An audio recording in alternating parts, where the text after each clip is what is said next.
Friends and viewer, The Little House by Virginia Lee Burton. This talented author and artist has endured and given this little house with an endearing personality. Located in the country, it quietly watches the changing of the season, this little house.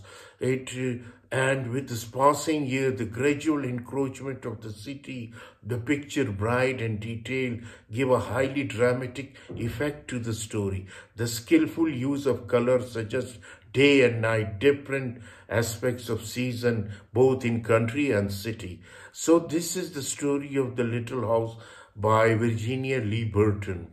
It is a very interesting, very artistic.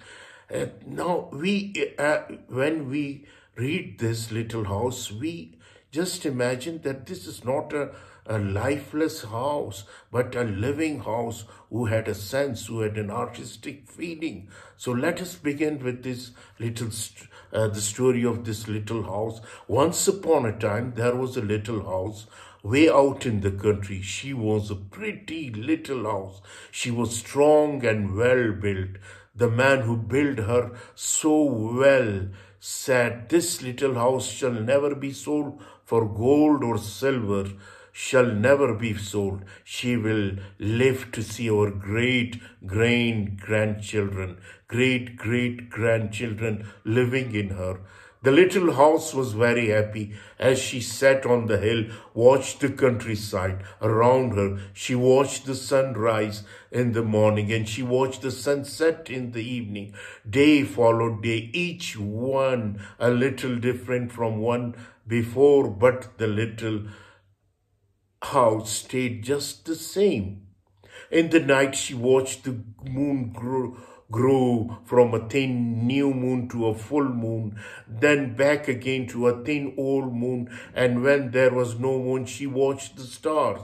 Way off in the distance, she could see the little lights of the city. The little house was curious about the city and wondered what it would be like to live there. Time passed quickly for a little house as she watched the countryside slowly change with the season. In the spring, when the days grew longer and the sun warmer, she waited for the first robin to return from the south. She watched the grass turn green. She watched the buds on the tree swell and the apple trees burst into blossom. She watched the children playing in the brook. In the long summer days, she sat in the sun, watched the trees cover themselves with leaves and the white daisies cover the hill. She watched the gardens grow and she watched the apple turn red and ripen. She watched the children swimming in the pool. In the fall, when the days grew shorter and the nights colder, she watched the first frost turned the leaf to bright yellow and orange and red. She watched the harvest gathered and the apples picked. She watched the children going back to school. In the winter, when the nights were long and the days short and the countryside covered with snow, she watched the children coasting and skating. Year followed year. The apple trees grew old and new ones were planted. The children grew up and went away to the city. And now at night, the light in the city seemed brighter and closer. One day, the little house was surprised to see a horseless carriage coming down on the winding country road. Pretty soon there were more of them on the road and fewer carriages pulled by horses. Pretty soon along came some surveyors and surveyed a line in the front of the little house. Pretty soon along came a steam shovel and dug a road through the hill covered with daisies. Then some trucks came, dumped big stones on the road, then some trucks with little stone, then some trucks with tar and sand, and finally a steamroller came and rolled it all smooth and the road was done. Now the little house watched the trucks and automobiles going back and forth to the city, gasoline stations, roadside stand, and the small houses followed the new road. Everyone and everything moved much faster now than before. More roads were made and the countryside was divided into lots. More houses and bigger houses, apartment houses, tenement houses, schools, stores, and garage spread over the land and crowded around the little house. No one wanted to live in her and take care of her anymore. She couldn't be sold for gold or for silver, so she just stayed there and watched. Now it was not so quiet and peaceful at night. Now the lights of the city were bright and very close, and the street light shone all night. This must be living in the city, thought the little house. I didn't know whether they liked it or not. She missed the field of daisies and the apple trees dancing in the moonlight. Pretty soon there were trolley cars going back and forth in front of the little house, then went back and forth all day and part of the night. Everyone seemed to be very busy and everyone seemed to be in a hurry. Pretty soon there was an elevated train going back and forth, living in the little house. The air was filled with dust and smoke, and the noise was so loud and it shocked the little house. Now she couldn't tell when spring came or summer or fall or winter. It all seemed about the same. Pretty soon there was a subway going back and forth underneath the little house. She couldn't see it. She couldn't feel and hear it. People were moving faster and faster. No one noticed the little house anymore. They hurried by without a glance. Pretty soon they tore down the apartment houses, tenement houses around the little house, and started digging big cellar, one on each side. The steam shovels dug down. There's 3 stories on one side, 4 stories on the other side. Pretty soon they started building up.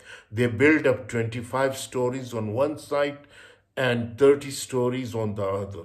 Now the little house only saw the sun at noon and didn't see the moon or stars at night at all, because the lights of the city were so bright. She didn't like living in the city. At night she used to dream of the country and the field of daisies and apple trees dancing in the moonlight. The little house was very sad and lonely. Her paint was cracked and dirty. Her windows were broken. Her shutters hung crookedly. She looked shabby, though she was just as good a house as ever underneath. Then one fine morning in the spring, along came the great-great-granddaughter of the man who built the little house so well. She saw the shabby little house, but she didn't hurry by. There was something about the little house that made her stop and look again. She said to her husband, "That little house looks like the little house my grandmother lived in when she was a little girl. Only that little house was way out in the country on a hill covered with daisies and apple trees growing round." They found out it was the same house, so they went to the mover to see if the little house could be moved. The movers looked the little house all over and said, "Sure, this house is as good as ever. She's built so well, we could move her anywhere." So they jacked up the little house, put her on the wheels. Traffic was held up for hours, and so they slowly moved her out of the city.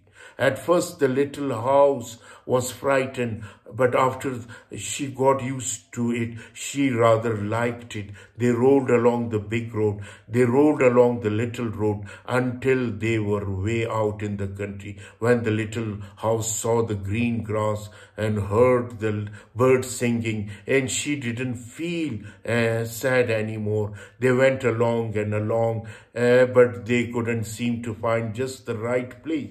They tried the little house here and they tried her there. Finally, they saw a little hill in the middle of the field, apple trees growing around. There sat the great-granddaughter. That's just the place. Yes, it is, said the little house to herself. A cellar was dug on the top of the hill. Slowly they moved the house from the road to the hill. The windows and shutters were fixed, and once again they painted her a lovely shade of a pink. And as the little house settled down on her new foundation, she smiled happily. Once again she could watch the sun and moon and stars. Once again she could watch spring and summer and fall and winter come and go. And once again she lived in and taken care of. Never again would she be curious about the city. Never again would she want to live there. The stars twinkled above her. A new moon was coming up. It was spring and all was quiet and peaceful in the country. So, ladies and gentlemen, this is the impression, the expression of the little house. How the lifeless house feels. How she noticed the coming and going of the season. How she noticed the changing of season. And how she noticed the changing of the circumstances. This is indeed a very beautiful story. Thank you very much.